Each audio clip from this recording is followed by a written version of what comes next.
Zaletieť s Merkúrom po celom svete si môžete v jednom z martinských obchodných centier, kde je prezentovaná šikovnosť tvorivých rúk a technické myslenie. Možno si ešte mnohí spomeniete na nezabudnutelnú stavebnicu Merkúr.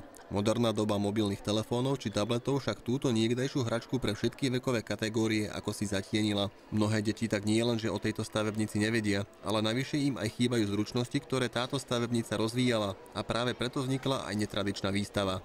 Myšlenku jsme dostali s kolegou společníkem, kde jsme oba dva technici, a bylo nám líto, že děti jsou odtržení od dovedností, manuální zručnosti a technického myšlení, že dneska děti se zabývají hlavně tím, co mají na mobilu, na tabletu, na počítači, a ta manuální zručnost trošku zaniká a technická vzdělanost a technický který byl tradiční, tak se ztrácí. Na výstave je nielen vidieť zručnosti autorov, ale hlavne to, že aj manuálna práca môže byť zábava. Že se dá udělat spoustu zajímavých exponátů, zajímavých modelů, můžou postupovat buď podle návodu, anebo podle vlastní fantazie. Je niečo, čo by sa z tejto stavebnice nedalo postaviť? Tuto otázku jsem si nepoložil a neumím na ní odpovědět, takže asi bych řekl, že se dá postavit všecko. Výstava obsahuje okrem statických výtvarov aj časť výstavy, ktorá využíva ozajstné elektrotechnické vymoženosti. Jsou tady exponáty, které jsou velké, aby upoutaly pozornost, statické, pak máme mechanické, které se hýbají lidskou silou, kličkou, a máme i elektrické exponáty na pohon. Je tam jeřáb, který má elektrický pohon, zvedání břemena, a máme i roboty. Každá stavba obsahuje neskutočné kvantum dielov, z ktorých je zložená. Ak by ste ich chceli spočítať, kľudne sa do toho môžete pustiť. No zatiaľ sa to nikomu nepodarilo. A my jsme se snažili spočítat už jenom díly na Eiffelovce a vzdali jsme to.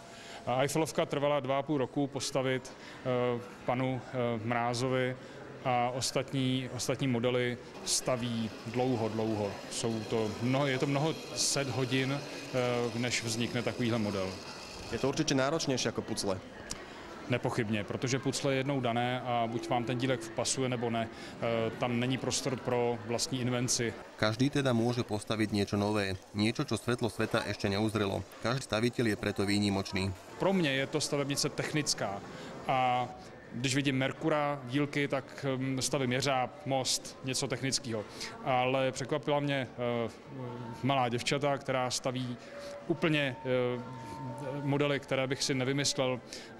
Postaví z dlouhých těch spojek, z těch dílků postaví domeček, k tomu postaví panáčka, de facto obrázek ve 2D. A je to hezký. Okrem vystavovaných kusov si pri otvorení výstavy mohol každý vyskúšať svoje zručnosti na pripravenom workshope, a to bez rozdielu veku. Ja to vidím prvýkrát, ja som sa s tým nehral. Ale ako skladám pucle a tak ma to baví, no. A čo je lepšie, pucle alebo táto stavebnica? Tak aj toto je zaujímavé. Ja som prišiel s malým. Ty sa tu hráš so stavebnicou, čo to staviaš? Stavam to fújk. Vyvoláva táto stavebnica vo vás nejaké príjemné spomienky? Určite, ešte to mám u rodičov v detskej izbe, dostávali sme to na Vianoce, však tieto stavebnice, to bolo taká náhrada, vtedajšia náhrada Lega.